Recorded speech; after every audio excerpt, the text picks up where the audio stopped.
sa tao, mahimo faithless. Mawad-an o pagtuon. Busa na, daghan kong nakita sa ospital na pag nagkasakit na, imbis na nagkasakit, imbis na nagtawag o Ginoo, na malika sa Ginoo. Daghan na mga Kristohanon na mawad-an at pagkaon sa balay, mawad-an na o pagtuo sa Ginoo, duhatag nila mga pagkaon. Kaya dili na mga dili magtotoo ha, magtotoo na. Nagkasa, first time ko, sorry si Brida, nakita ko niya na nag-inani ko, ang iya ko nang isuti. Ning subot ang Ginoo na mainana ka. Kanya, unsa na ikunihimo na ako sa akong kinabuhi. Ganong naingani mo to. Unsa may tubag na ko. Pareho sa giingon ni Pastor, no cross, no throne. Wa yung kay puro sa inyong ginubuhi. Di yung ka maka-experiensya na. Amen. So kinahanglan yun paagipon yun ka sa trials and sufferings. Di na angay ikatingan sa katao. Kaya niingon yun ang Ginoo na, unsay naagian ako, maagian. Pero, dili lang tingad ito ka grabe. Gilansang ka sa krus.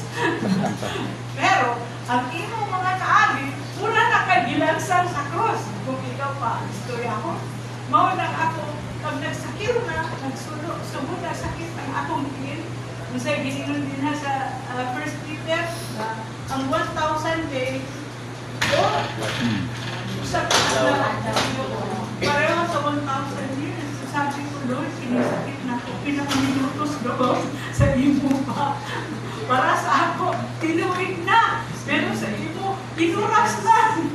So, makita niyo na sa inana, hindi mong doon sa Ginoo na mag-ampot na sa Lord, tabangin ko. Nagpinig sakit na niyo. Mawala. So, sa akong natin, na ipanahon, hindi ko kasabot, hindi ko kanakaw, pero nasa panahon na pag-abot sa Domingo, pag Sabado na sa gabi, Lord, matulugan ng taro, balak ko akong taro. Murag, ma-discourage niyo po na ako pa yung storya, ako pa yung atubang sa mga tao, kapag pinalik ang pakita sa pero kanuy lang sa Ginoo. Kada atubang ako sa inyo, naagiwid kahong ang Ginoo. Amen. Dili lang sa akong Panginoon, kundi sa mga pulong na ipagawas niya sa ako. Busa, pasalamat dito sa Ginoo. Kung sa kay giingon din ha, na kinahanglan nabuhaton sa usa ka Christian. Faithfulness is listed as a result of the influence of the Holy Spirit, enabling believers to be loyal to God and trustworthy in their actions. So, sa ibang pasapot, ang usa ko nung katao, kinahanglan maging faithful. Kaya kinahanglan maging faithful, kinahanglan isulod niya ang giingon sa Galatians 5:32 na faithfulness diha sa Ginoo, diha sa mga tao.